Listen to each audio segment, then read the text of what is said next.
menos para el día de mañana que todos saquen una muy buena nota y, y tengan pues la tranquilidad de haber dado un buen examen.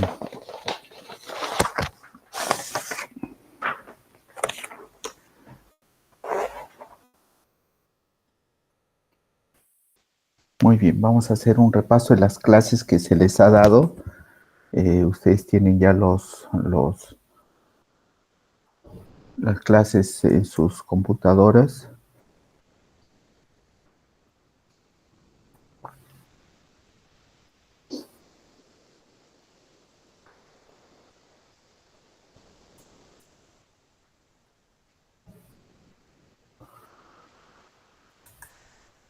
Vamos a hacer de todas las clases un repaso de lo principal, que no es que no solo deben saber eso, ¿no? Sino que lo más importante, lo más valioso de cada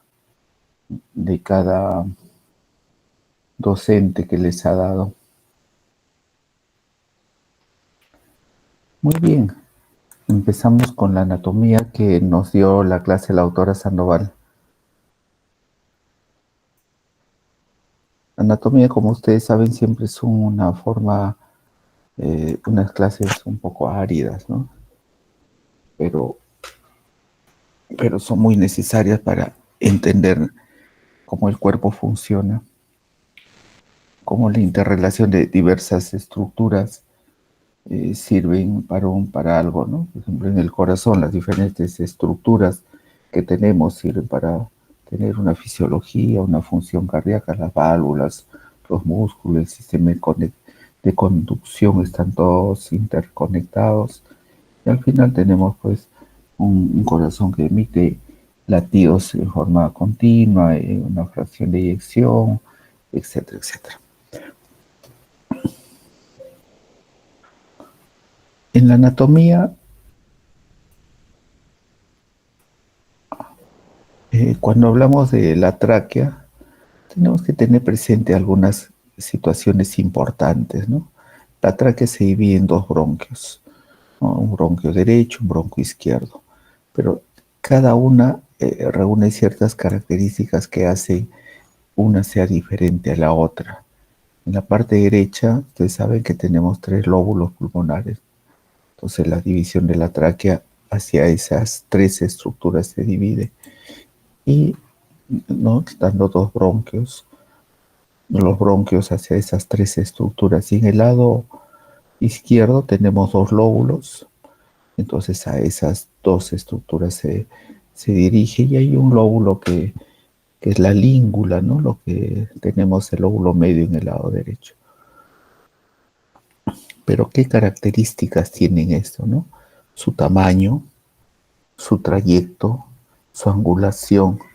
Es por eso que cuando nosotros sufrimos aspiraciones de cuerpos extraños, los cuerpos extraños se van preferentemente hacia una parte del pulmón.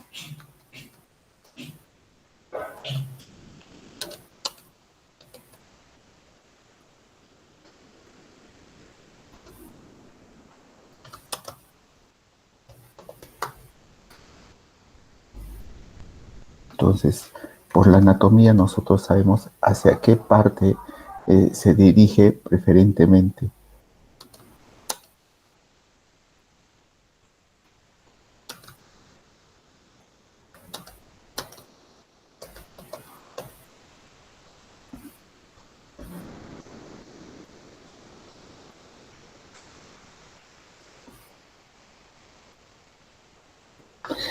El lado derecho es más vertical tiene una disposición más vertical que el bronco izquierdo, ¿no? Su longitud es menor, su angulación es menor. Entonces nosotros tenemos que ser, por esta anatomía, cuando tenemos aspiración de cuerpos extraños, hacia qué bronquio generalmente se dirigen los cuerpos extraños. Es por ese conocimiento anatómico. Después la bifurcación más allá de los bronquios, la segmentación pulmonar, es un es un tema que a veces es medio árido, ¿no? Entonces yo lo dejo más para los residentes, los especialistas en esta materia, ¿no? Porque ustedes ya llevaron la parte anatómica en sus cursos de anatomía.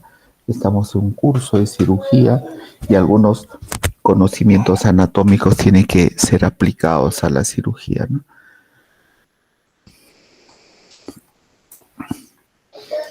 Otra parte importante de la anatomía es la fisiología, ¿no? Las presiones. ¿Por qué cuando abrimos el tórax entra aire?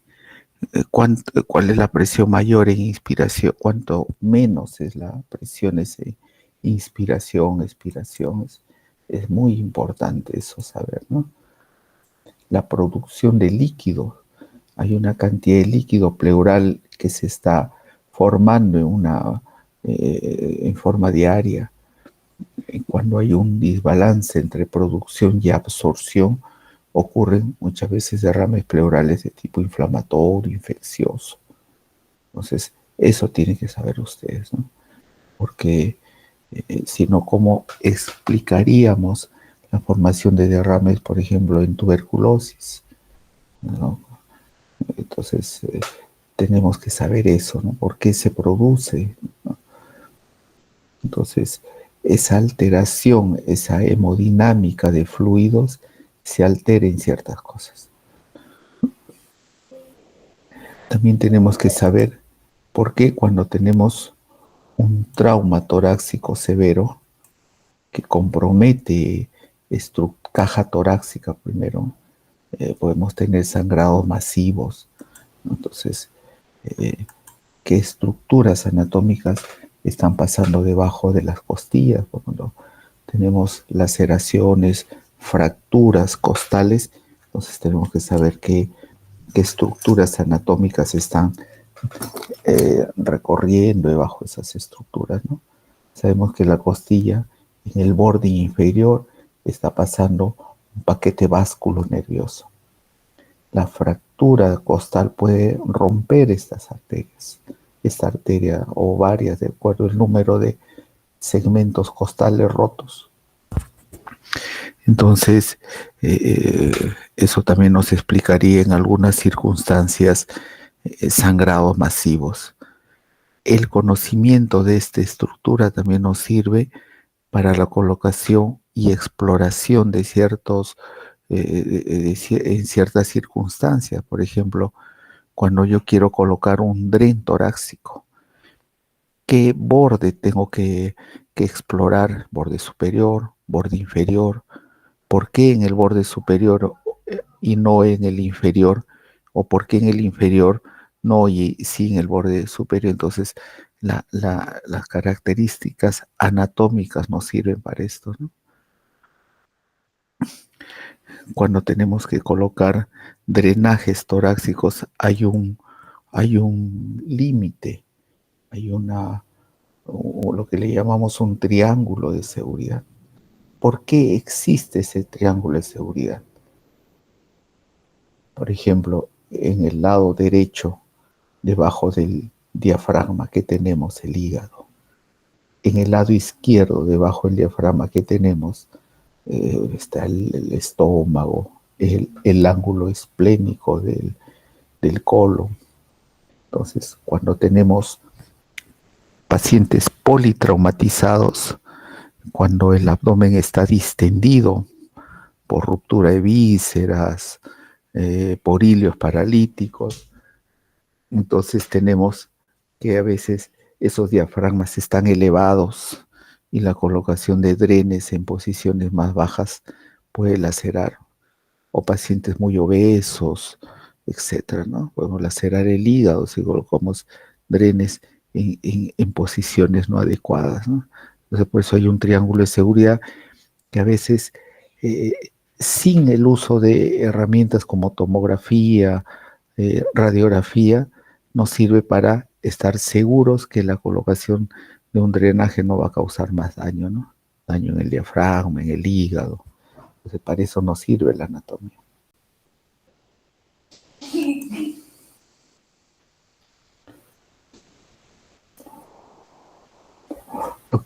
Lo que falta en esta clase que voy a hablar con la doctora es diferentes compartimientos del mediastino, que es importante en cirugía torácica, ¿no? No les voy a preguntar porque no lo ha mencionado, pero tenemos que saber, por ejemplo, en el mediastino anterior, qué estructura anatómica se encuentra predominantemente.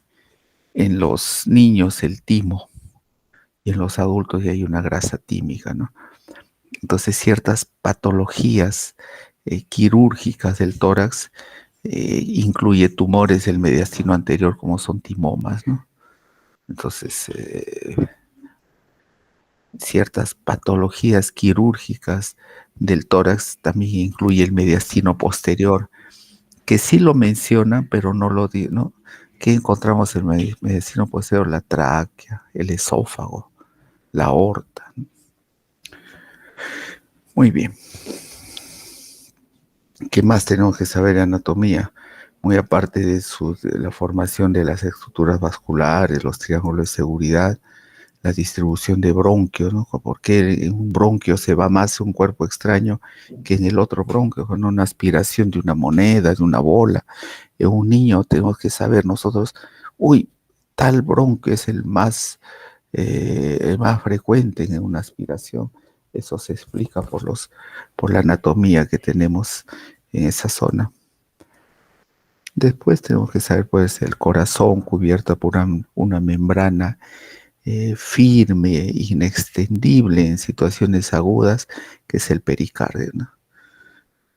Cuando tenemos el corazón eh, y tenemos en su posición normal, ¿qué estructura está frente o es la más susceptible de sufrir traumas? Entonces el ventrículo derecho, ¿no? El ventrículo derecho está hacia la parte externa de él, ¿no? O dando la cara, la parte anterior del corazón, mientras que el ventrículo izquierdo es más en una posición lateral y posterior, ¿no?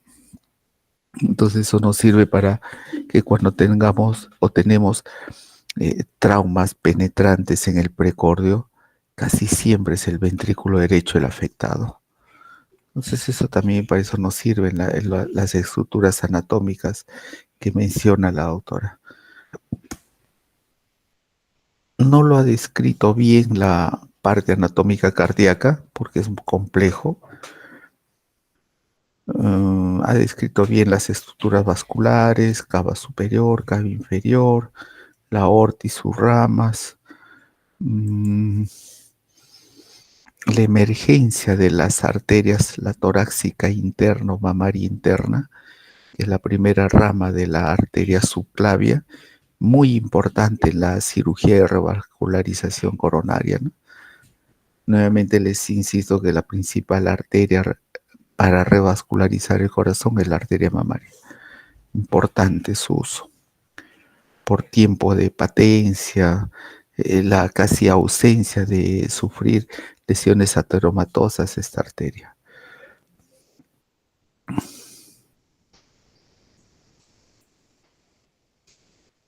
El esternón, dando la cara anterior, un hueso largo, esponjoso, que absorbe muchas veces las lesiones cuando tenemos golpes en el precordio, ¿no? Pues es por su característica esponjosa.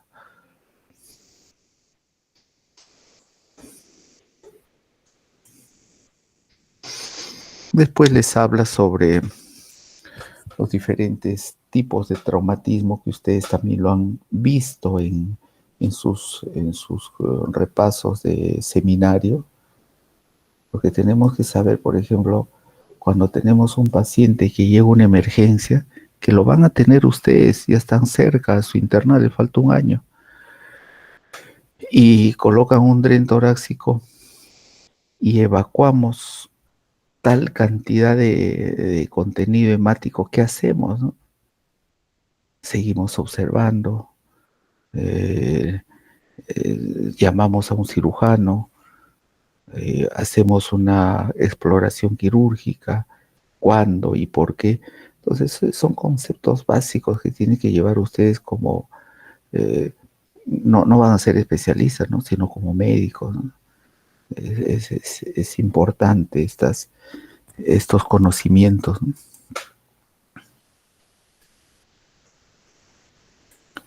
Cuando una lesión torácica se denomina letal, ¿no? Por ejemplo, yo tengo un paciente que me llega el informe tomográfico, eh, ruptura diafragmática, dice. Pucha, es potencialmente letal, pues, ¿no? El abdomen, por la presión positiva, los órganos intraabdominales se van a ir a la zona del tórax por diferencia de presiones. El paciente puede morir rápidamente. ¿Y qué hacemos, no? Cuando llamamos una lesión torácica letal, ¿no? Una ruptura de la aorta es algo letal, ¿no?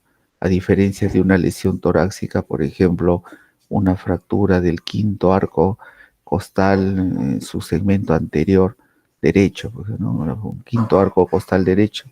Entonces, no, eso no es letal, pues, ¿no?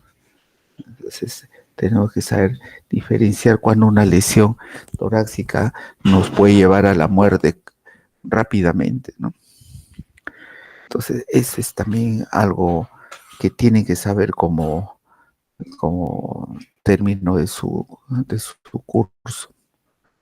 ¿Qué es un neumotoras a tensión? ¿Por qué mata el neumotoras a tensión? ¿Cuándo se produce? Porque eso es frecuente, doctores. Ahora, como muchos procedimientos son cada vez menos invasivos, la colocación de un catéter venoso central, la colocación de un marcapaso, eh, biopsias de pleura, biopsias a nivel de mediastino anterior, pueden lacerar la pleura, pueden lacerar el pulmón, causándonos fugas aéreas y causando una fuga aérea que en tipo de válvula sale el aire y no retorna y se infla o se llena a grandes presiones, la parte torácica y dar un neumotórax hipertensivo. ¿Qué características tiene, no? Si veo un paciente que le han colocado una vía venosa central y a los minutos lo veo agitado, desesperado, comenzando a desaturar, y no es necesario ser especialista, y lo veo y veo pues, que el hombre está desaturando y el antecedente de haber sido colocado un catéter, por ejemplo, en vena yugular interno, subclavia, y hay una característica importante, vemos ingurgitación yugular, entonces ya tenemos la idea que es un neumotórax hipertensivo. ¿Y qué hacer en ese momento? Lo intubo, le pongo un dren, le pongo volúmenes, no sé, ustedes tienen que saber, ¿no? Otras causas, un traumatismo penetrante, arma blanca que entró y salió, laceró el pulmón, laceró las pleuras, un atropello. O sea, son conceptos pues valiosos, ¿no? Que tienen que saber como estudiantes, ¿no? Porque decide la vida o muerte de un paciente rápidamente. Mm, el ECOFAS, ¿qué es el ECOFAS, no? El diagnóstico por medio de una ecografía para ver dos cosas, líquido y aire, nada más. Un ecógrafo puesto sobre el tórax, si veo aire, el pulmón que se mueve debajo de una zona, porque cuando el aire como es ultrasonido, el, el ultrasonido el sonido atraviesa esa masa aérea y se ve abajo una imagen como el pulmón, pues que no sé, se eco refringente, aire. ¿Qué pasa? Es un neumotora, ¿no? Líquido veo en la cavidad pleural. Si tiene el antecedente de haber sufrido un trauma y está hipotenso o tendencia a la hipotensión, es sangre, pues, ¿no? Entonces el ecofaz en el abdomen, igual, aire, si vemos fuera de asas intestinales, ruptura de víscera hueca, sangre en cavidad peritoneal, ruptura de una víscera sólida, ¿no? Igual en el tórax, importante manejo de la emergencia actual. El llevar a un paciente a tomografía, ecografía, a veces es difícil. Paciente inestable, llevar o traigan el equipo de rayos X portátiles, a veces no llega a tiempo, ¿no? Una ecografía puesta sobre el paciente nos diagnostica. Um, Cómo colocar un DRE, motores abiertos. Bueno, eso es lo que tienen que repasar. Volúmenes de drenajes, de evacuaciones de lo que les he dicho, ¿no? Si colocamos un dren y se evacúa tanto, ¿qué hacemos, no?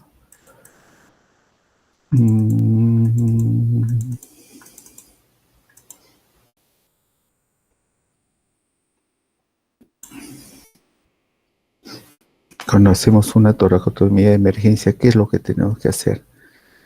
Ahora el concepto actual en los traumas es el abordaje hacia el punto, el control de daño, lo que se llama. Por ejemplo, si tengo una fractura expuesta y tengo laceración de una arteria, el paciente puede morir por ese sangrado, control de daño. Si no lo puedo reparar, lo suturo y lo envío a otra zona. Entonces nos da tiempo, pues, de hasta 6 horas en que llegue, va a ser restituido ese flujo sanguíneo. Tenemos un trauma torácico con laceración pulmonar y no tengo suturas, no lo puedo hacer, el paciente está muy inestable, pues meto una gasa, lo empaqueto, lo envuelvo en gasa, ¿no? Control de daño, efectuar lo mínimo para que el paciente se salve. Porque si tiene una gran deformidad de caja torácica y me pongo a reconstruir costilla por costilla con placas de titanio, más la sutura pulmonar, el paciente se muere, pues no hay tiempo. Dejemos ese un segundo, tercer tiempo, ¿no? El paciente tiene que salir vivo y sin lesiones. Pues salir vivo, pues con daño neurológico irreversible. ¿Para qué tenemos un paciente así? Control de daño en todo. Tenemos un neumotórax abierto con gran fuga de aire, le pongo una gasa, un plástico encima, ¿no? Muy bien, yo creo que eso es todo ya.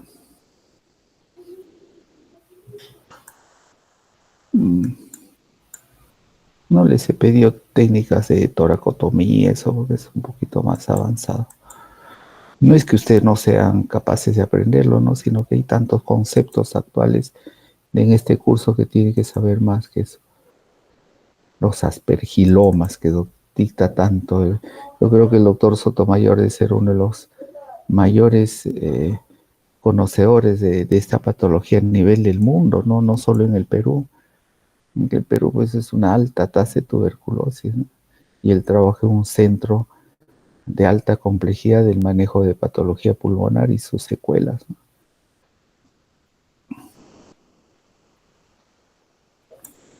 ¿Qué es un aspergiloma pulmonar, no? ¿Por qué se produce? El aspergiloma es un hongo realmente, ¿no?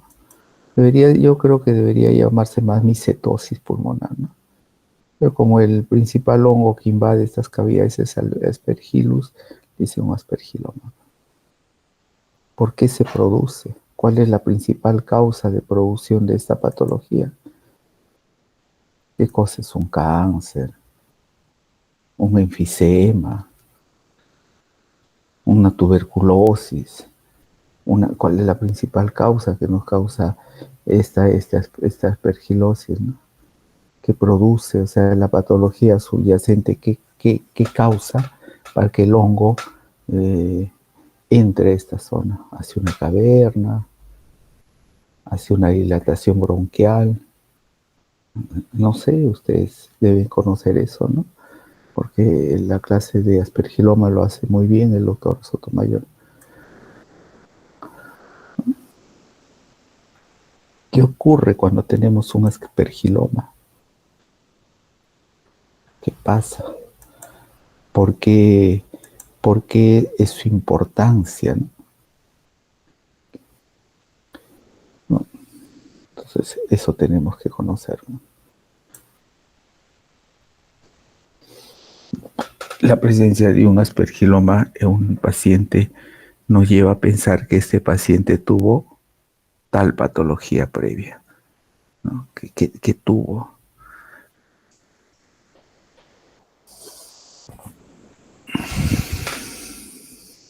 ¿Qué produce luego?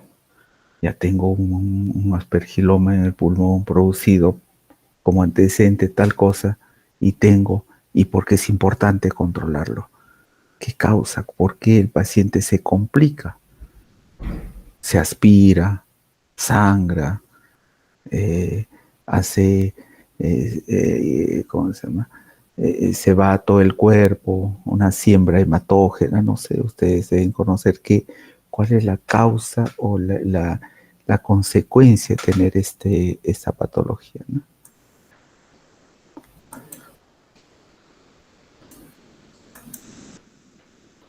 Si sangra, ¿por qué sangra? ¿Por qué son patologías que necesitan manejo de emergencia a veces, ¿no? Gente con aspergiloma pulmonar llega a veces en shock a las emergencias, descompensados o muertos a veces, ¿no? ¿Por qué se murió? ¿Por qué sangró tanto? ¿Qué hago cuando tengo un paciente que está sangrando en forma masiva? Lo llevo a sala de operaciones, le transfundo, le doy antitusígenos, no sé, ¿qué hago? Cuando está hipotenso, sangrando, eh, eh, descompensado en su hemodinámica, ¿qué hago? ¿Cuál es el manejo del momento de ese paciente? Eh, Eso tenemos que saber, ¿no? Si no es un curso de cirugía de tórax, que no sepas el manejo de un sangrado masivo por aspergiloma, no puedes, ¿no?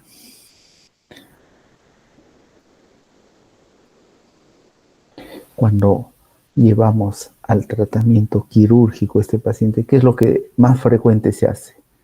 Le saco el pulmón, hago colapso, eh, no sé, eh, lo reseco.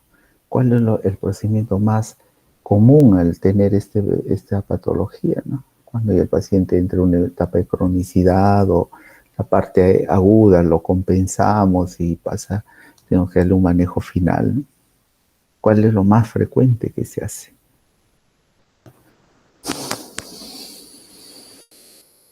Pues este trabajo que hace el doctor Sotomayor es importante.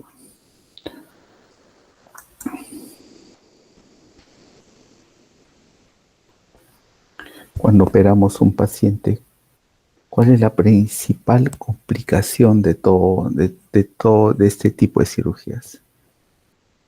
Generalmente son las infecciones, ¿no? Toda cirugía de este tipo, donde hay secreciones, contaminación, la piel, los huesos, se exponen a ese tipo de contaminarse y se infectan.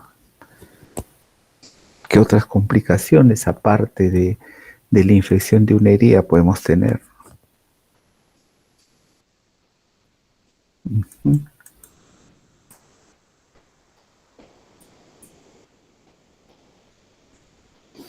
Y él pone un cuadro, pues, ¿no? Que literatura mundial, el Perú que opera más que todos estos.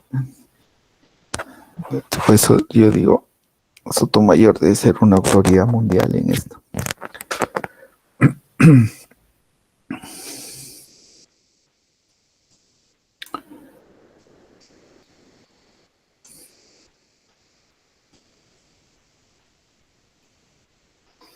La hidatidosis pulmonar es un problema de salud pública. ¿Cuántos pacientes en nuestro país en este momento serán portadores de hidatidosis? No hablemos de la hidatidosis hepática que corresponde al otro curso, ¿no? Pero ¿cuántos pacientes estarán en este momento infectados o infestados? No sé, miles, cientos. Cada uno, esta patología llega a ser un problema de salud pública. Un pequeño quiste sin tratamiento va creciendo, creciendo, destruyendo parénquima pulmonar. Es como un cáncer, ¿no? Crece y crece, destruyendo parénquima pulmonar. Y en cualquier momento se complica, se rompe, el paciente se siembra por este parásito, puede morir por shock anafiláctico. ¿Qué hacemos cuando tenemos un paciente con hidratidosis pulmonar? Entonces,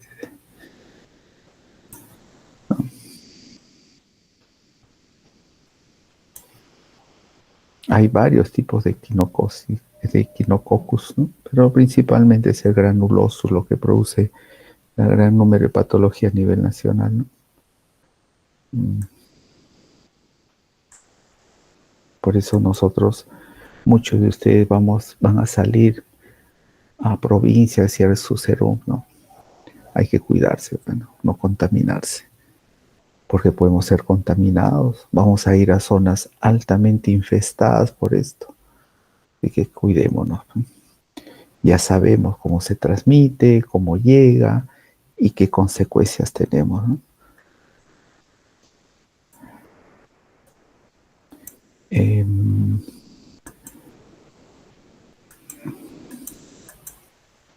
como les digo, crece y crece y crece hasta que se complica.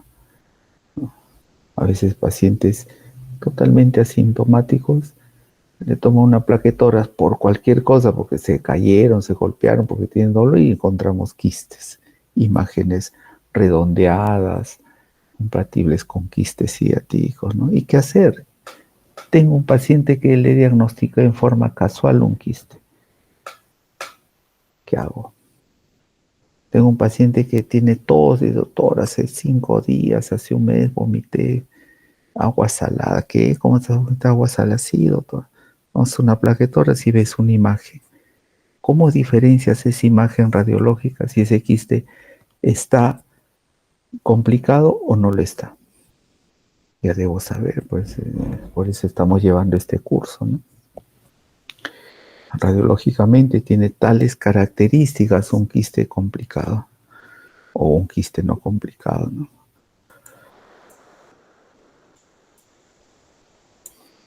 La cirugía, cuando hacemos cirugía, eh, ¿cómo abordamos? ¿Qué hacemos?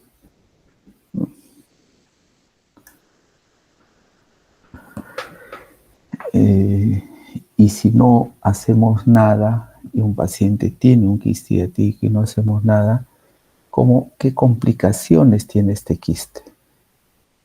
Se rompe, causa fístulas, causa empiemas, eh, se asfixia el paciente, sangre el paciente, entonces tenemos que saber eso.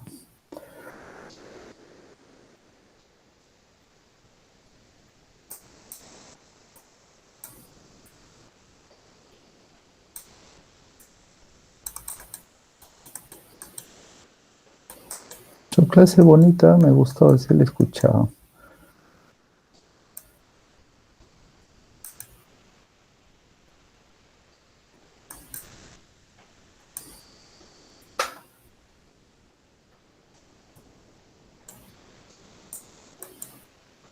Entonces, cuando tenemos un quiste hidratico que es pequeño, periférico, no complicado, ¿qué hacemos? Si tenemos un quiste grande, complicado, ¿qué hacemos también? Entonces, y cuando abordamos un quiste hidratico, hay unos pasos a seguir, porque podemos causar una siembra iatrogénica al paciente. Entonces hay una secuencia quirúrgica, ¿no? El trabajo de cómo evitar esa esa siembra iatrogénica, ¿no? Normalmente lo usamos nosotros soluciones hipertónicas, ¿no? Destruir en el momento del tratamiento quirúrgico. ¿Cuáles son las principales técnicas de extracción del quiste, ¿no? Mm. Eso también una repasada, eso, ¿ya?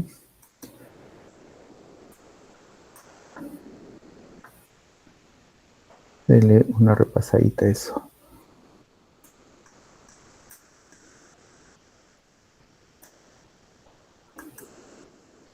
Yo personalmente he operado pocos quistes ciáticos, ¿no? Poquísimos, pero no más de 10 en todo mi, este, mi trayectoria quirúrgica, pocos. ¿No? Cuando trabajaba en una clínica, ahí sí operábamos a algunos pacientes como el especialista tórax cardiovascular. Ahí llegaban, pero quistes pequeños. Cuando era quistes grandes no lo hacía porque pues, es más complejo. A veces incluye resecciones pulmonares.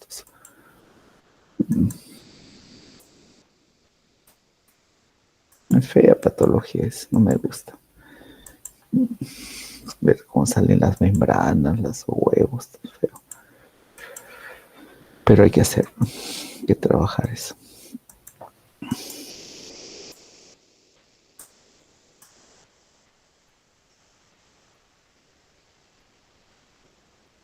¿Sirve o no sirve el tratamiento médico en la hidatidosis? Algunos dicen que sirven cuando los recién está sembrándose, ¿no? Pero ya cuando se formó el quiste ya parece que ya no sirve. Mm,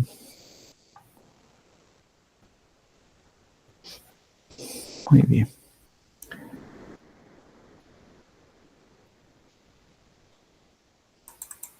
Sobre infecciones pulmonares, que da el doctor Taipe su clase. Es frecuente, ¿no? Tenemos un cuadro neumónico, a veces terminamos con empiema. Tenemos un traumetórax con sangre retenida, un hemotórax no evacuado, terminamos en empiema, ¿no?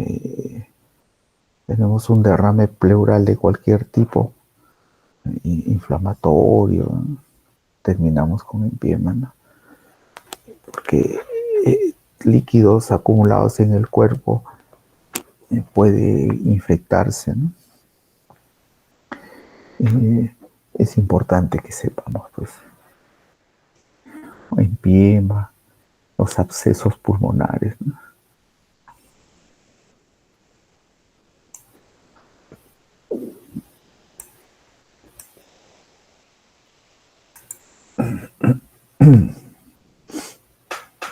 Una broncoaspiración, pues un paciente con alteración en la conciencia y estómago lleno se puede broncoaspirar, ¿no? Vomita y se aspira, ¿no? ¿Cuántas broncoaspiraciones he visto en pacientes posoperados? A veces tienen abdomen distendido, acúmulo de secreciones en el estómago y se broncoaspira.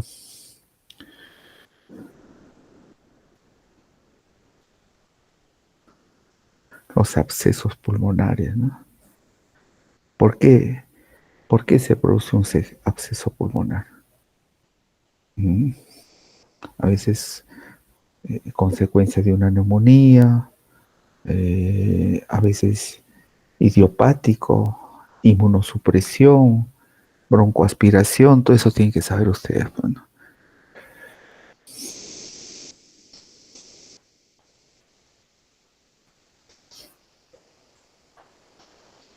los gérmenes, no les he preguntado gérmenes, cuál es lo más frecuente, ¿no?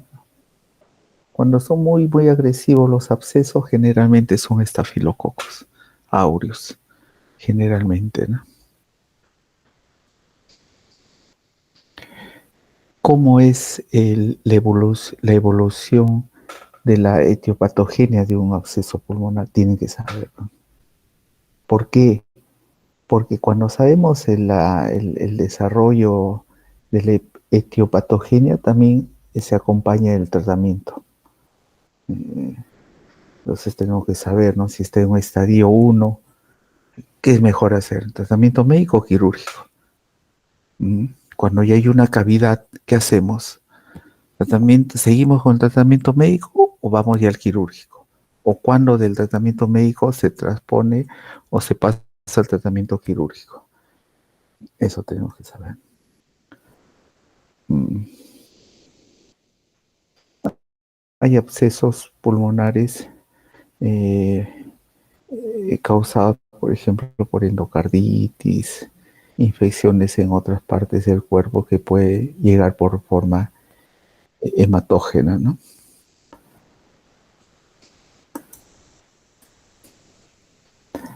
Mm.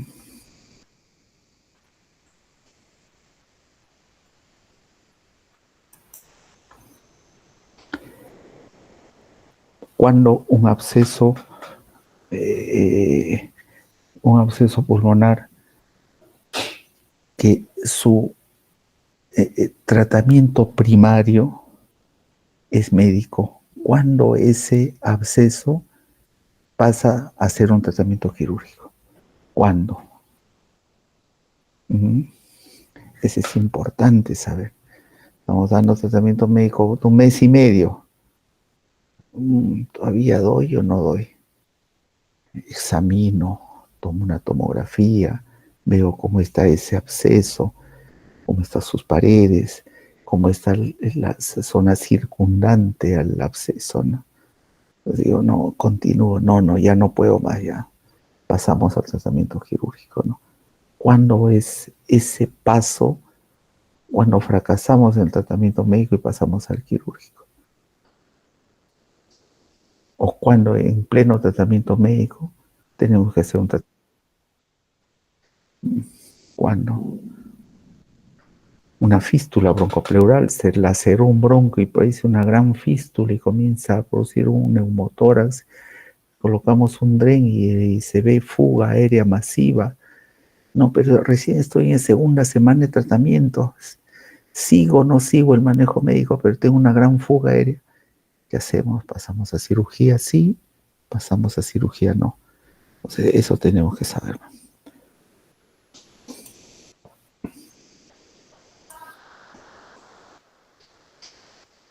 Uh-huh. Que se denomina falla el tratamiento médico en un absceso pulmonar. Muchas veces estos pacientes con abscesos pulmonares ya se está haciendo drenajes por vía eh, percutánea, ¿no? Se le toma una tomografía, localiza exactamente dónde es el absceso, se punza o se aspira, ¿no? Una taza, un drenaje guiado, ¿no? Hemos tomado este quinto espacio acá, pum, pum, se aspira, uy, logré sacar todo lo que drenamos los abscesos, ¿no? Porque un principio del tratamiento médico de toda colección purulenta es el drenaje, ¿no? A veces no podemos liberar el cuerpo o el cuerpo no se puede liberar cuando la colección es muy abundante, ¿no? Una forma de tratamiento que es eficaz, ¿no?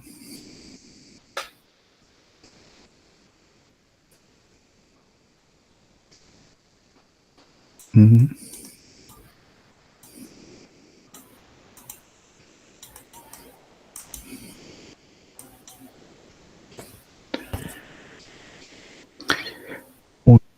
Bronquiectasia.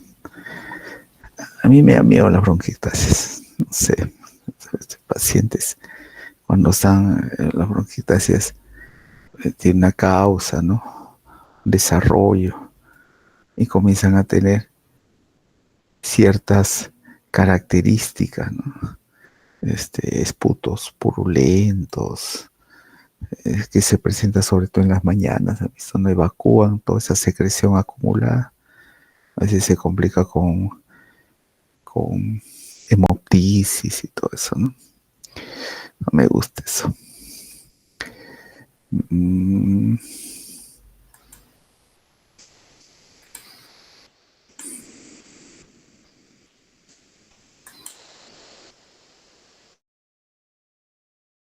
Bueno, no se va a hablar del trasplante, ¿no?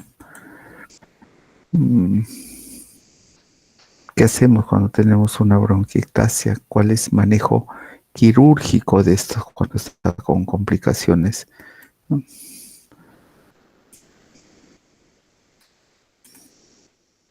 Mm, Empiema pleural, diferente el absceso, ¿no? El absceso es intraparenquimal, el empiema es extraparenquimal, ¿no? Que un absceso llegue a tener empiema, sí, ¿no? O lo contrario, ¿no? Las fases del empiema pleural. Hay tres fases que tienen que saber. ¿Por qué tienen que saber? Porque de acuerdo a la fase donde se encuentra el empiema, es el tratamiento, ¿no? Entonces, tenemos que saber esas fases para de acuerdo a eso, nosotros damos el tratamiento médico, quirúrgico, ¿no?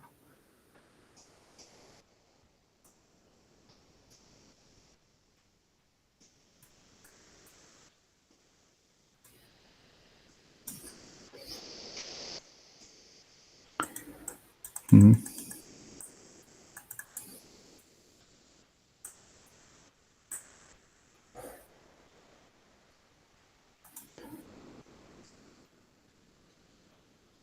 Cuando un paciente está en la última fase del empiema pleural, cuando las pleuras ya están engrosadas, organizadas, ¿sigo con tratamiento médico o ya voy al tratamiento quirúrgico, ¿no? ¿Y qué hago en el tratamiento quirúrgico? Cuando ya se pasa a la cronicidad, cuando ese pulmón se encuentra envuelto de una coraza pleural y no se expande, ¿qué hago?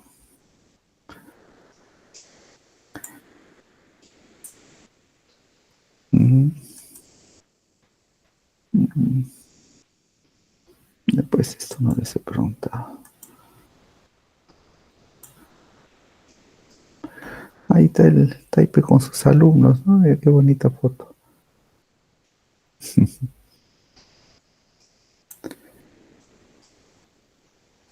Insuficiencia venosa. Importante la insuficiencia venosa. Eh, las venas tienen venas en los miembros inferiores. Es una patología muy, muy frecuente, doctores, muy frecuente. Alto número de pacientes vienen a las consultas en búsqueda de ayuda por insuficiencia venosa. Dolor, pesadez, edemas que se presentan en forma continua, ¿no? ¿Qué hacer cuando tenemos insuficiencia? Las causas de la insuficiencia venosa. Los miembros inferiores tenemos dos sistemas venosos, uno que es superficial, dado por las venas afenas y sus colaterales, y un sistema venoso profundo dado por las venas que acompañan a las grandes arterias, ¿no? Las femorales, poplite, etc. Tanto el sistema venoso superficial como profundo tiene patología propia. El venoso superficial generalmente tiene las dilataciones varicosas, ¿no? Que puede ser muchas veces reflejo de patología del sistema venoso profundo, ¿no? Las dilataciones varicosas, varicoceles, eh, que no solo es dando alteraciones anatómicas, funcionales, sino también estéticas, ¿no?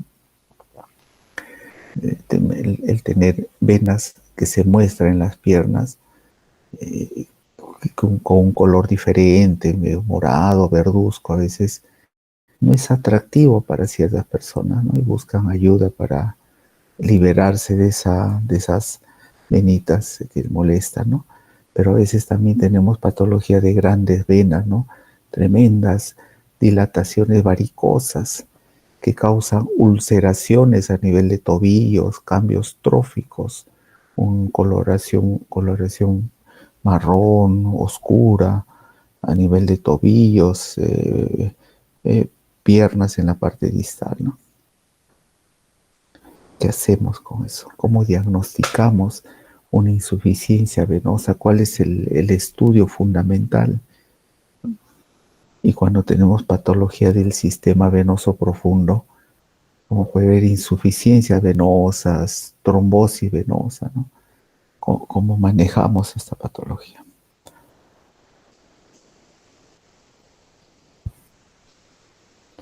Cuando hay cuadros de insuficiencia venosa, generalmente hay hipertensión venosa. Realmente esas manchitas que vemos, generalmente es reflejo de hipertensión venosa. Mm, Hay ciertas características anatómicas, fisiológicas que promueven el retorno venoso, ¿no? Nosotros tenemos pacientes que se quejan mucho de piernas hinchadas, que el retorno venoso está alterado. ¿Por qué se altera ese retorno venoso? Hay una serie de elementos que se encargan de ese retorno venoso, ¿no?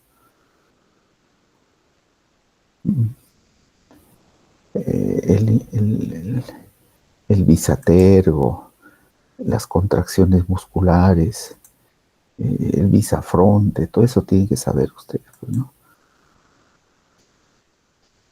Si tenemos un paciente que no se mueve, ¿qué, ¿cuál es la falla de por qué ese paciente puede tener insuficiencia venosa? ¿Y qué está fallando en ese paciente, no? Mm.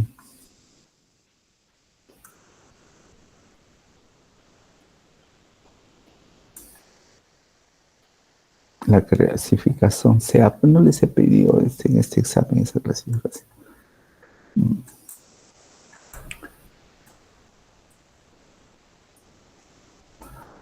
Mm. Hoy si vieran la cantidad de pacientes que yo veo con insuficiencia venosa en las clínicas, úlceras purulentas, sangrantes, deformidades de los pies, es abundante. En los hospitales nacionales llegan pacientes con tremendas varices, ulceraciones, ¿no? Que alteran la calidad de vida del paciente, ¿no? Entonces tenemos que saber manejar eso, ¿no? Tener los principios básicos que hacemos, ¿no? Diferentes formas de tratamiento, de diagnóstico y tratamiento, ¿no? La principal arma de diagnóstico es la ecografía, el ecodoppler.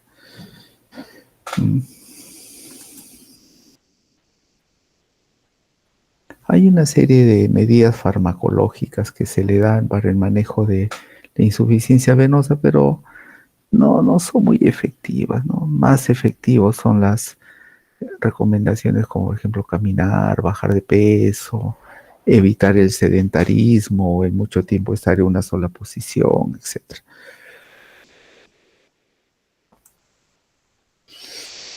Mm. Pie diabético. El pie diabético es una patología también que problema de salud pública. Es un gran problema el pie diabético. ¿Por qué? Porque conduce a veces a la invalidez de la persona. Muchas personas son afectadas y terminan en lo más temible, que es la amputación, ¿no? El pie diabético, ¿no? Generalmente es la consecuencia final de una enfermedad no tratada, que es la diabetes, o maltratada, ¿no? Y, y me acuerdo cuando estábamos de interno, fui internado en el Almenara, y cuando era interno, lo más temible era que nos llegue un pie diabético a nuestras camas. Como cada rotación dura 3 meses, ya nos avisaron, pues, ¿no? Uy, que no te toque pie diabético, porque a veces están 2 meses internados y ya que ya te malograban tu cama que te daban, pues, ¿no? Pero ahora no veo mucho. Cada día el tratamiento multidisciplinario del pie diabético ha hecho que esta patología o esta complicación de la diabetes sea menor. El trabajo de un pie diabético tiene que ser múltiples especialidades, pues. El endocrinólogo, el cirujano vascular, el neurólogo, porque el pie diabético no solo es una vasculopatía, sino una neuropatía también. El ortopedista, el nutricionista, el psicólogo, un equipo multidisciplinario, el manejo de estos pacientes que terminan a veces en invalideces, ¿no? Hace poco vi un paciente que era una persona muy destacada en su trabajo, diabético, terminó amputado. Una depresión del hombre. Y el otro pie, la otra pierna también en riesgo de amputarse. Uy, deprimido, triste. La enfermedad de un miembro de la familia afecta a todos, ¿no? Que un papá, que un hermano, que la mamá se nos enferme, todos nos enfermamos, ¿no?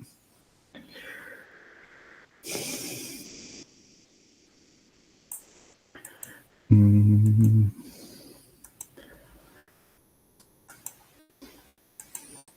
¿Qué es el pie de Charcot?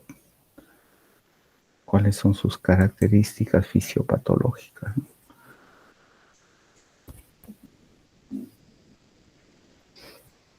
En la fisiopatología del pie diabético, como les digo, hay una complicación vascular y hay una complicación, una vasculopatía y una neuropatía, ¿no?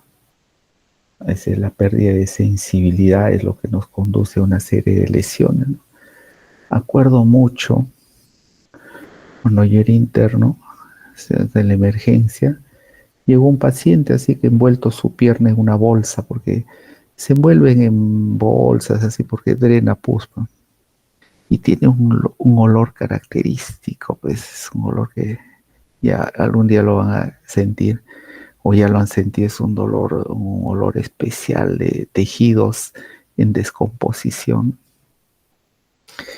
Examinando y el hombre tenía una tachuela, esos clavos cortitos que le llaman tachuela, en la planta del pie y no sentía nada. Lo jalamos la tachuela, un metal. Entonces el hombre, ¿cuándo habría tenido esa tachuela metida en la planta del pie? No sienten, porque alteran la parte sensitiva se altera. Mm, Eso tienen que saber, ¿no? El Charcot, pie neuropático, isquémico, bueno, eso no les he preguntado. Exploración vascular. ¿Cuál es la principal forma de exploración en un miembro inferior? Es la ecografía Doppler. Así como en la patología venosa, la ecografía Doppler venosa, la parte arterial, la ecografía arterial, ¿qué vemos? La arteria, sus flujos, sus velocidades, la forma de onda, etcétera. Otro estudio fundamental ya para descartar una vasculopatía diabética es el estudio final, la arteriografía. Por medio de la arteriografía, así como el gol estándar en el diagnóstico de la enfermedad coronaria es la angiografía coronaria, la arteriografía en miembros inferiores es igual, ¿no? Vemos niveles de obstrucción, características, y por ese medio tiempo podemos hacer tratamientos invasivos como actualmente se hace, ¿no? Eh, ¿Cómo se llama? Angioplastías, colocación de stent en miembros inferiores. La angiotomografía es buena, cada día es más especializado estas pruebas que a veces no creo que lleguen a reemplazar una arteriografía, pero la angiotomografía tiene imágenes muy buenas. Espérense.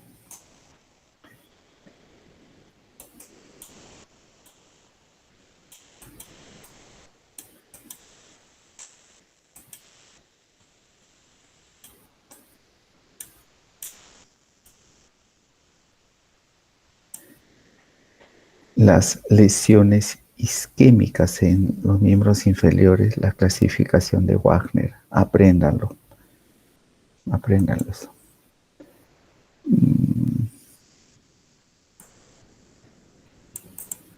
Tratamiento, ya sabes, multidisciplinario, antibióticos, control de la enfermedad de fondo.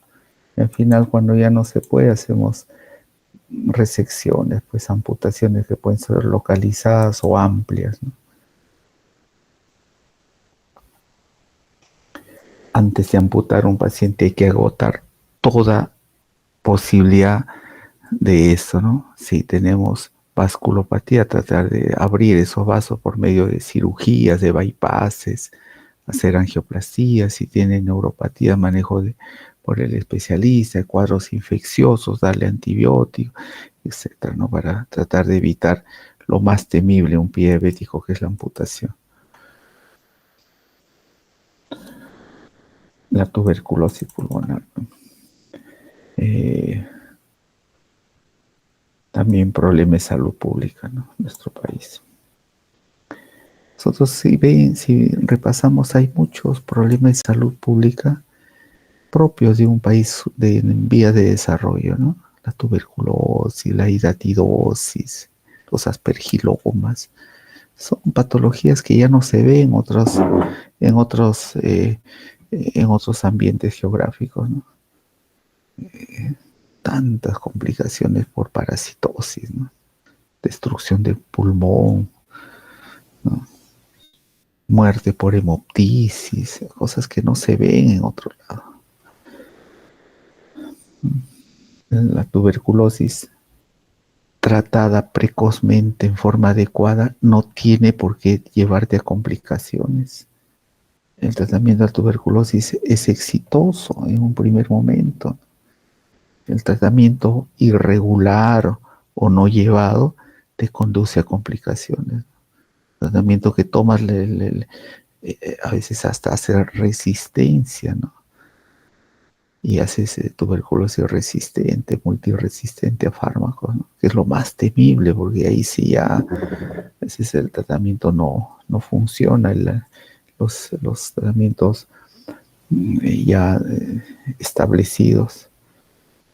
Algunos pacientes con desarrollo de enfermedades de inmunosupresión como el VIH, hubo un repunte en la tuberculosis pulmonar, ¿no? Pero el VIH ya se está curando. Ya no, yo no veo ahora casi muertes por VIH. El tratamiento es tan eficaz que cuando tenemos pacientes con VIH que necesitamos operar, a veces hacemos el recuento viral para ver la posibilidad de infección. Recuento viral 0. No encuentran virus circundante. Lo operamos tranquilamente, ¿no? Mientras que la tuberculosis aún no, pues.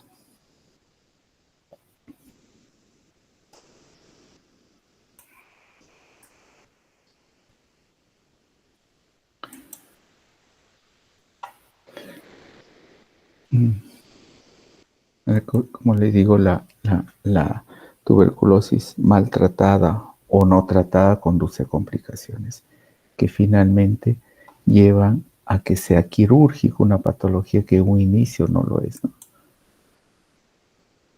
Los misetomas, las bronquiectasias, la fibrosis pulmonar, producido por esta enfermedad que debería ya haberse, bueno, no eliminado, ¿no? Pero sino tratado en forma exitosa en un primer momento. Mucho tiene que ver con la relación de cómo vivimos, el hacinamiento, el nivel de ingreso de los pacientes.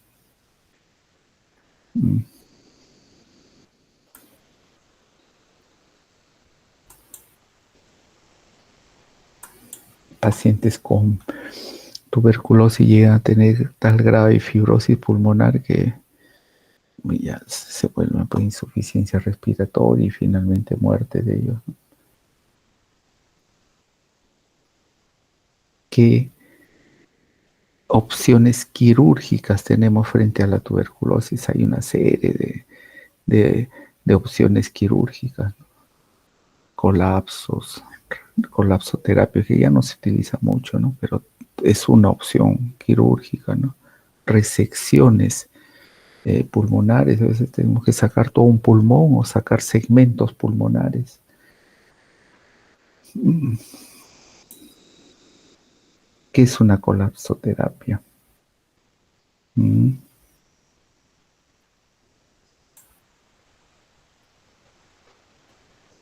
¿Qué es una toracoplastía?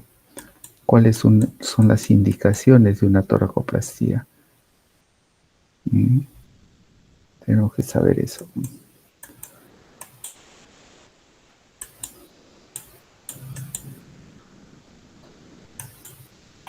Me acuerdo mucho cuando repaso esta clase, hace años, pues también vi una radiografía de una enfermera, una chica, pues, ¿no? Que tenía una serie de bolas en el tórax, bola, bola, bola, bola.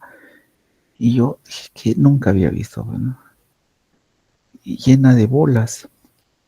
Y fui donde el asistente, le digo, doctor, mire, esa es una, le han colocado bolas de ping-pong, porque colocaban bolas de ping-pong, no sé qué colocarán ahora, en el tórax porque ha tenido tuberculosis.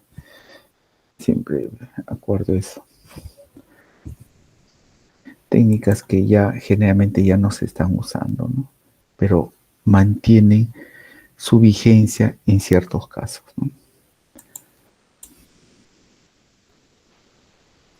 Cuando hacemos una toracoplastía hay ciertas complicaciones que tenemos que saber, porque todo procedimiento de este tipo no son inocuos, ¿no? Cuando hacemos una decorticación pulmonar, ¿no? Eso tenemos que saber, ¿no? Pulmones atrapados, pulmones no expandibles, y qué fase, ¿no? de, de, de su compromiso histológico tenemos que hacer. Mm, Muy bien.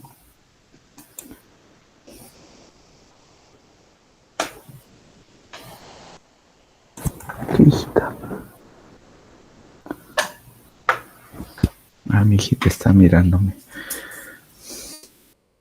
Hay una clase que yo siempre la leo y siempre tengo hasta dudas, ¿no? Porque es compleja. Es lo que la autora Karen les da. La autora Karen, yo la autora le estimo mucho. Para mí es una de las mejores cirujanas de tórax del país. Es muy buena, muy académica la autora. Está propugnando el reinicio del trasplante pulmonar en Arrebagliati. Karen, pues, la estimo mucho, siempre le mando saludos. Una persona muy, muy interesada en ciertos temas de la patología pulmonar, ¿no? Y ella se encarga, pues, de hablar de cáncer de pulmón. Eso sí quiero que lean porque hay 2 preguntas de cáncer. Ella me manda las preguntas. No son difíciles, pero interesantes sus preguntas, ¿eh? Así que lean ahí. Sobre todo los tumores malignos, ¿no? Características.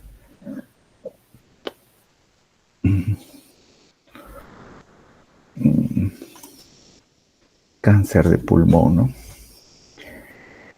Yo me acuerdo mucho, doctores, mucho, mucho, así. Hay ciertas cosas que en su desarrollo de la medicina ustedes les va a marcar. Una cosa que me marcó fue ver una radiografía de toras viendo bolas, ¿no? Pero otra cosa que me marcó mucho, hay una doctora que es ¿qué cosa es? Fisioterapista, no sé. Un día fue al instituto, al hospital, y me dijo, quiero que le veas a mi cuñada, me dice, la esposa de su hermano, ¿no? Sí, ¿qué pasa con...? No, se le ha inflamado la vena. ¿Qué vena? La vena safena, me dijo. Así, le digo. Y la trajo a los 2 días, así. Es una chica joven, tendría pues 29, 30 años, mamá de 2 niños, pequeños los niños, ¿no? Entonces, cuando se echó en la camilla, vi el recorrido de la vena safena en la pierna derecha, todo el recorrido de la vena safena, rojo, una flebitis. Y yo le digo, ¿se ha golpeado? No. Le revisamos los dedos para ver si había micosis, no había nada, una persona muy aseada, ¿no? No había micosis, uñas en buen estado. La chica era contadora, abogada, no me acuerdo. Y le dije, bueno, pues no sé, un antiinflamatorio, un gel, un diclofenaco, algo sintomático. Y, y ya terminó la consulta y yo pensé, para mí, como un síndrome paraneoplásico. Dije, no será una neoplasia, dije. Pero no, pues no tenía nada, la chica no tenía tos, no tenía bajo peso, nada, normal. Pasó como un año y medio, me llama nuevamente esta amiga y me dice que a su cuñada le habían diagnosticado un cáncer de pulmón. Entonces yo me acordé, bueno, de haber visto esa vena, es un síndrome paraneoplásico, la flebitis. Eh, y me acordé, nunca le he dicho nada, pues no, que pensé en ese momento, ¿eh? Y tuvo un cáncer tan agresivo, porque cuanto más joven son en estos tipos de tumores son malos, y cerca Lilio, tuvieron que hacerle una neumonectomía a la chica. Chica joven, ni 30 años tenía y le iban a sacar el pulmón. Se murió la persona. Una pena. Pasaron años hacía. Y hace poco en una clínica me llamé a hacer una interconsulta. Porque eso no veo en el hospital, ¿no? Entonces me hacen interconsulta de una joven de 25 años con una flebitis. Y igual fui a su cama, la veo, una flebitis, me acordé de la otra paciente, ¿no? Entonces yo le digo, una flebitis, ¿no? Y le digo al médico tratante, pídele una tomografía tóraco abdominal. ¿Pero por qué? Me dice. No, es ser un síndrome paraneoplásico, le digo. Pero dudoso el doctor, no el internista, pero qué raro, no, me dice que va a ser. Mire, y le conté un poquito de lo anterior, ¿no? Que una vez vi esto. Y le pidió una tomografía y encontró un linfoma en el abdomen a la paciente. Entonces, estos cánceres de pulmón a veces son muy silentes en su tratamiento y dan muchos síndromes paraneoplásicos, como les explica la doctora en sus clases, ¿no? A veces había un cirujano cardiovascular muy querido por nosotros que trabajaba en Rebagliati y Fernando se llama. De un momento a otro hizo un cáncer de pulmón, pero si estaba sano, caminaba, todo el mundo era el que más jugaba partido, el que más alegre, se murió.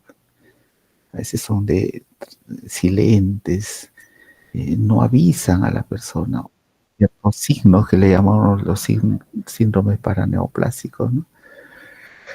Pues es la importancia de conocer estas clases, ¿no? Algunas veces están relacionados con el uso de tabaco o algunos contaminantes, ¿no? Pero otros no. Su malignidad es muy variable. Hay en ciertos tumores un tipo tumoral con ciertas variantes y esa variante es más maligna que otra.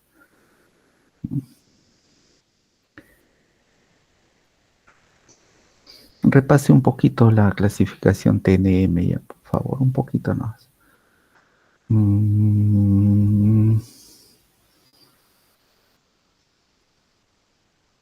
¿Qué hacer cuando tenemos un cáncer de pulmón?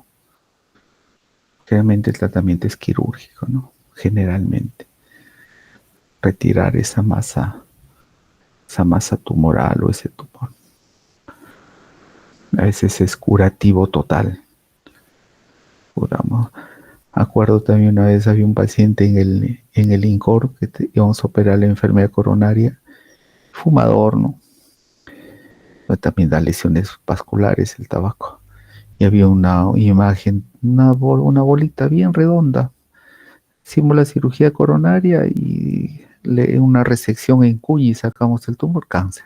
Se curó, así a veces, ¿no? Entonces, repasen esto ya, por favor, cáncer, que es una cosa temible, pues, ¿no? La clasificación teme un poco, los tipos de cáncer, las variantes, cuando uno es más maligno que otro. Eso, no les voy a estar soplando el examen. Vete. De la pregunta que llega, a ver.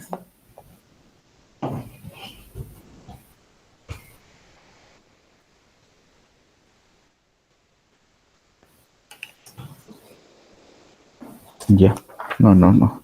Casi les digo la pregunta que mandó la autora. Muy bien. Eso repasa.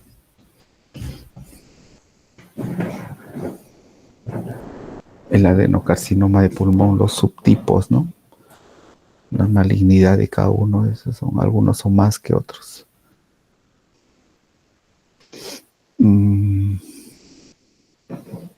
Diseminación, hacia dónde van las neoplasias de este tipo, ¿no? ¿Cuál es la parte más frecuente?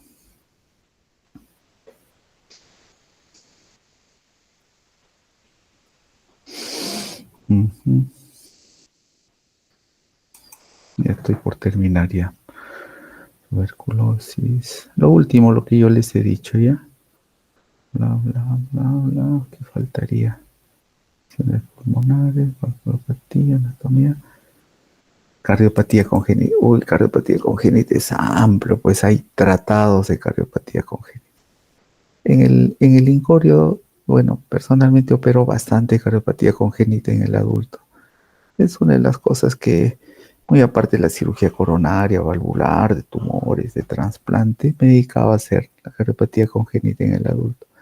Hacemos una serie de cirugías en el adulto, no Fallot en adultos, transposición de grandes vasos, Epstein, atresias, etcétera, ¿no? Es abundante, bastante abundante es esta patología. Pero tenemos que tener ciertos conceptos básicos, ¿no? Básicos, así que no les voy a apuntar nada de la parte de la embriología, porque ya han llevado ustedes cursos de embriología ya. Las concordancias, es importante, pero ahora no sé apuntar eso. Circulación fetal. En la circulación fetal es diferente a la circulación ya después del nacimiento. Hay ciertas comunicaciones que existen en la etapa fetal que tienen que ya no existir en la etapa de que uno nace, ¿no? Eso, una repasada rápido. Espérese. No, eso no.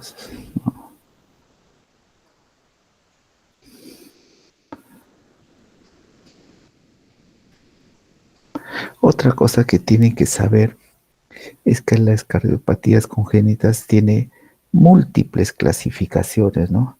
Una serie de clasificaciones con hiperflujo pulmonar, con hipoflujo pulmonar, del lado derecho, del lado izquierdo, extracardíacas, intracardíacas, etcétera, etcétera. Pero una clasificación que sí tienen que saber ustedes es esta, cianóticas y acianóticas. Tienen que saber, ¿no? ¿Cuál es la principal cardiopatía congénita cianótica? Si ustedes están en un hospital y nace un niño con cianosis, ¿qué piensan inmediatamente? ¿Cuál es lo más frecuente? Si nace un niño y está disneico, le escuchan un soplo, pero no está cianótico, ¿cuál es la principal cardiopatía cianótica que tenemos que saber, ¿no? Sin estudio ecográfico, sin estudio de diagnóstico mayor, tengo que saber cuál es lo más frecuente. Eso es importante que sepan ustedes. Espérense un rato. Lo que quiero es que no soplarles las preguntas, ¿no? lo que pregunta la autora. Ah, no, no. Ya. Eso es lo que tenemos que saber, ¿no?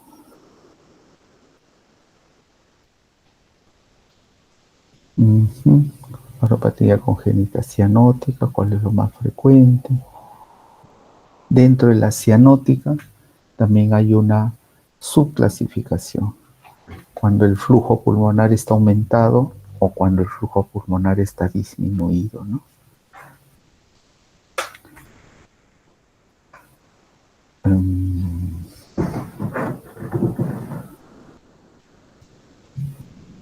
Eso también, denle una miradita a eso, ¿ya? Por favor. Hay ciertas características radiológicas de cada patología, pues.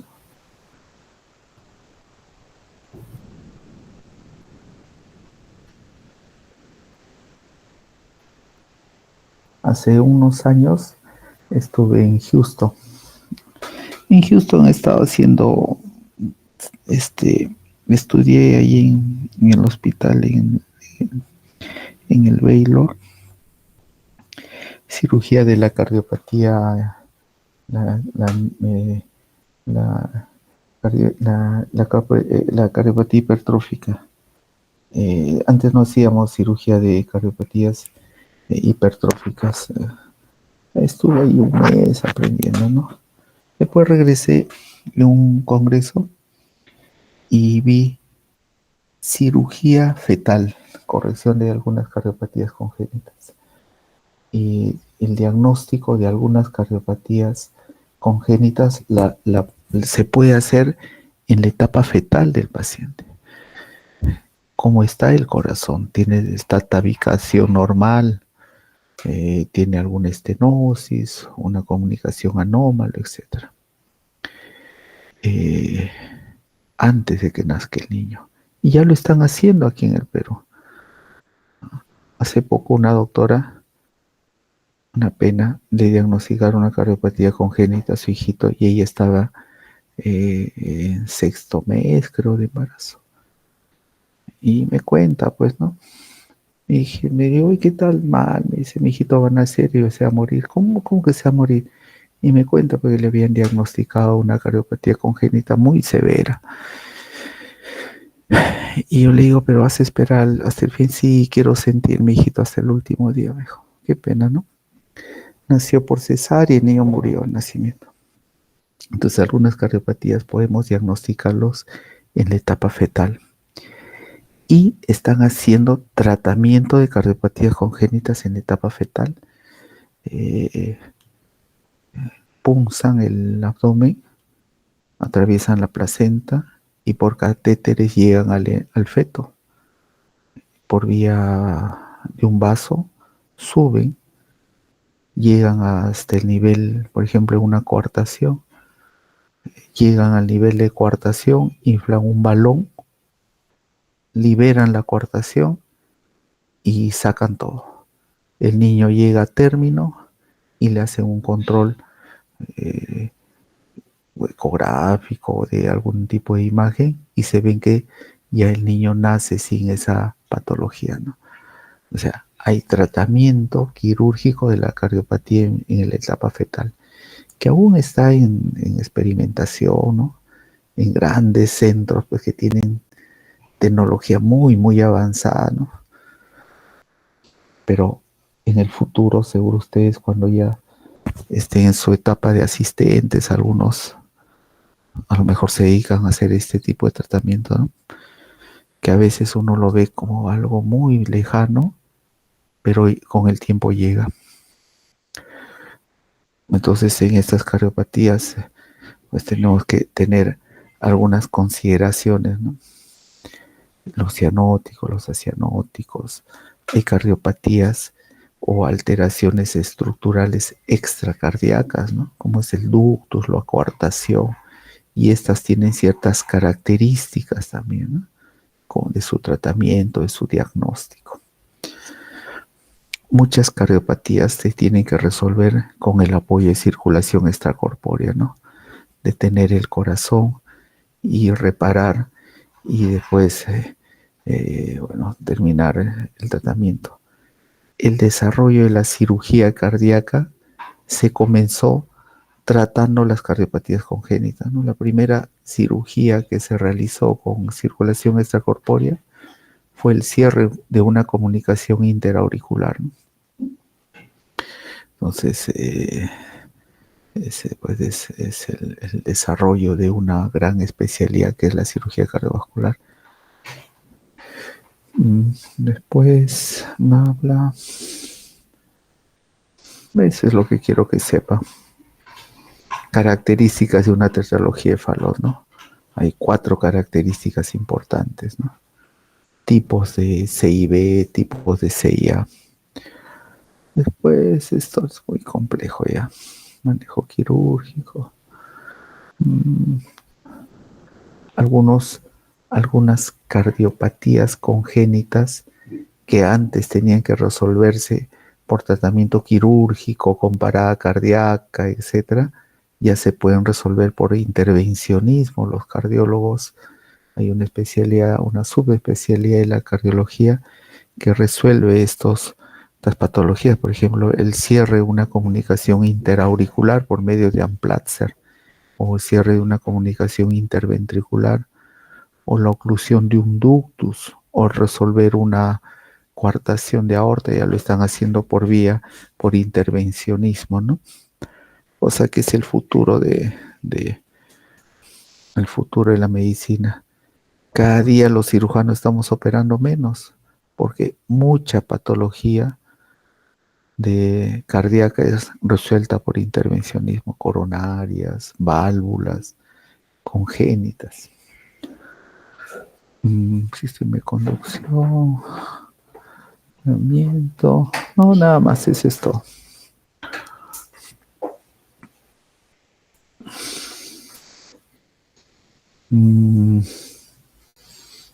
Y lo que les he hablado, ¿no? Las valvulopatías quirúrgicas. Quiero que sepan la estenosis pulmonar, estenosis aórtica, disculpe. ¿Por qué? Porque es una patología de resolución no compleja, porque la no resolución de una estenosis aórtica mata al paciente. Se muere el paciente. El paciente, una vez resuelto esto, el paciente vive años. Su pronóstico de vida es tan bueno. Y la resolución de una estenosis aórtica no solo es quirúrgica, también ahora por intervencionismo, ¿no? Por el implante de válvulas percutáneas. Mala anatomía, no tanto. Sí, las características ecográficas, tipos, sí, pues esto.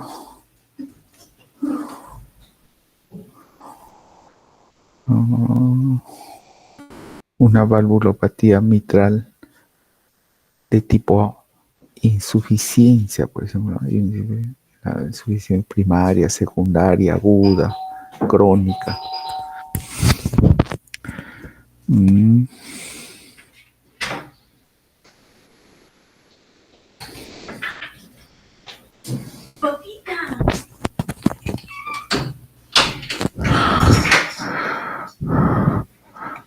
En la valvulopatía mitral, no todo va a reemplazo valvular, ¿no? Algunas valvulopatías, sobre todo de tipo insuficiencia, podemos corregirla por medio de las valvuloplastías, ¿no?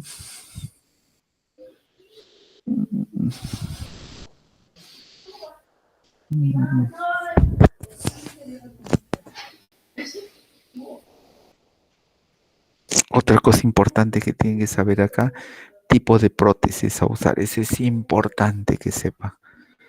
¿Por qué? Porque el tipo de prótesis sirve para... depende de cada paciente. La principal, ustedes saben que es el deseo del paciente. Por ejemplo, una dama que tiene 23 años dice, con una cardiopatía valvular, no, yo no quiero tener hijos, pues póngame una mecánica, ¿no? Porque saben que la válvula mecánica por la anticoagulación va a ser un embarazo tormentoso, ¿no? O un joven de 28 años que supuestamente su indicación sería una válvula mecánica, dice, no, yo quiero una biológica porque no quiero estar limitado mi vida a tener una válvula y que tenga que tomar anticoagulación continua. Entonces, eso tienen que saber ustedes, ¿no? ¿Qué factores determinan la elección de una válvula? ¿Cuándo se prefiere una válvula biológica y cuándo se prefiere una válvula mecánica? Es lo fundamental que quiero que sepa.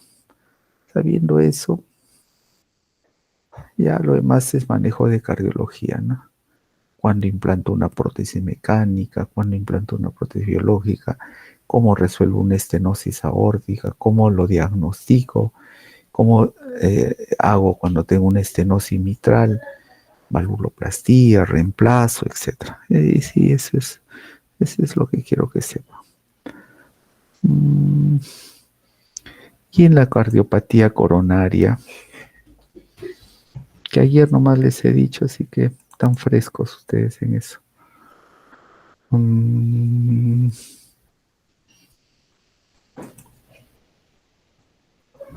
Factores de riesgo, importante sepan. ¿Cuáles son los factores de riesgo?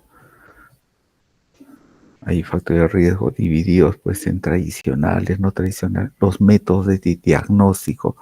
¿Cómo diagnostico? ¿Cuál es el gol estándar del manejo del diagnóstico de una, de una enfermedad coronaria, ¿no? Podemos tener todos los estudios previos, un EKG que me muestra supradesnivel o infra, una ecografía que me muestra hipocinesia, una perfusión que me muestre hipocaptación, puedo tener ¿qué más? Otros estudios, una prueba de esfuerzo positiva, pero nos orienta hacia algo. Pero el diagnóstico final, ¿cuál lo hace? La angiografía coronaria. No solo es el diagnóstico, sino también nos sirve para hacer tratamiento. Como ustedes saben, el tratamiento de la revascularización miocárdica tiene dos lados, ¿no? El intervencionismo coronario percutáneo, que es la angioplastía con el stent, y el tratamiento quirúrgico. Y dentro del tratamiento quirúrgico, la colocación de puentes que superan la obstrucción. Esos puentes pueden ser arteriales o venosos. Venosos tienen poco tiempo de patencia, arteriales mucho más tiempo. Entonces, en poblaciones jóvenes, aunque ahora no, el joven se le puede decir uno de 60 años, ¿no? ¿Por qué? Porque la expectativa de vida es larga. Una persona de 68, todavía ponemos injertos arteriales porque podemos decir que ese paciente puede vivir 20 años más. Entonces, el uso de injertos arteriales nos sirve para que esos puentes tengan mayor patencia a largo en el tiempo, ¿no? Y todo tiene que estar sobre una base del control de los factores de riesgo, ¿no? Yo opero un paciente, pero el paciente sigue no controlando su glucosa, sigue fumando, sigue con poca actividad física, esos puentes a veces son insuficientes, puede enfermar otras arterias o los puentes venosos ocluirse, etc.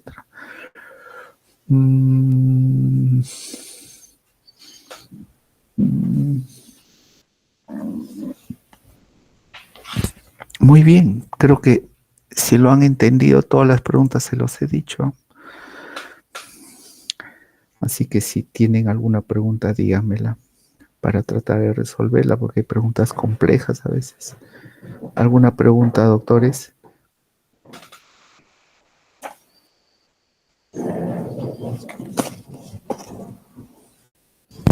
Mañana a las 8 de la mañana, aula 311. Así me dice el doctor Casquero. Sí, doctor. Muy bien, espero que el curso tenga una utilidad a futuro, que tengan buenas notas, que no sea un curso más, No es un curso de la importancia de otro, ¿no? Pero es básico de su conocimiento médico. Espero que en sus prácticas hayan desarrollado, si no es todo, gran parte de lo que pide el sílabus. Entiendo que algunos han ido a hospitales donde hay más patología pulmonar, otros han ido donde hay más patología cardíaca, pero se hace un balance, pues, ¿no? Espero que sus prácticas hayan sido eh, útiles, ¿no? Hayan escuchado soplos, hayan visto pacientes operados, si han tenido la oportunidad de ver una cirugía excelente, porque todo eso forma al médico a su futuro, ¿no? El ver cirugías, el ver una cosa, una u otra cosa, es los cimientos que vamos formando para que ser buenos médicos a futuro. No sé si quieran preguntar algo, doctores. De verdad que les he hecho un repaso de todo lo que les viene en el examen. Así que mañana lo van a ver. Eh, Doctor, una consulta. Uy, Dime, Luisa. ¿el quiste hidratídico todos se operan o hay un criterio que diga que no? Para mí todos son quirúrgicos, ¿ah? Porque una vez desarrolla un quiste hiatídico no hay forma que revierta. El uso de tratamiento médico no sirve. El drenaje percutáneo contraindicado porque vas a romper la cápsula y causar siembra, ¿no? Todo quiste hiatídico, primero para diagnosticar tiene que tener cierto tamaño, 1 o 2 centímetros. No, hay que sacarlo. El parásito va a seguir creciendo y creciendo. Tratamiento médico, salvo que se desarrolle o hayan desarrollado una droga última, no es eficaz. Hay que sacarlo. Hay diferentes técnicas de extracción, ¿no? Las toracotomías mínimas, las video o la toracotomía grande, ¿no? Eso ya depende del tamaño, de la experiencia del cirujano, pero todo es quirúrgico ahora, este tipo de patologías, las acidosis pulmonares.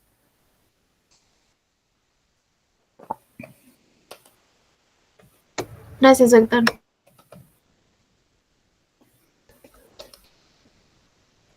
Doctor, disculpe, en el caso del diagnóstico en enfermedad coronaria, ¿la angiografía coronaria, que es el gold standard, es igual a lo que es el cateterismo o no? El Claro, cateterismo es. claro. El cateterismo cardíaco, ¿qué es cateterismo cardíaco? Es colocar un catéter dentro del corazón. El cateterismo cardíaco llega un catéter, una guía hasta el corazón. Llegamos hasta el ostium de las arterias coronarias, que ustedes saben que es a nivel de la aorta ascendente, y soltamos un contraste y hacemos una angiografía coronaria por cateterismo cardíaco. El cateterismo cardíaco también puede servir para medir presiones. Por ejemplo, yo quiero ver si el paciente tiene hipertensión pulmonar. Cateterizo el corazón por medio del lado derecho, pues subo por una vena, pues es la vena femoral, llego al atrio derecho, paso al ventrículo derecho y llego a las arterias pulmonares y mido presiones. Podemos hacer cateterismo cardíaco para medir la presión diastólica final del ventrículo izquierdo, que es importante, ¿no? O sea, cateterizar para una serie de métodos de diagnóstico o de tratamiento, ¿no? Yo cateterizo el corazón para colocar un Amplatzer, por ejemplo, para el cierre de una comunicación interauricular. Entonces, para hacer una angiografía coronaria tengo que cateterizar el corazón.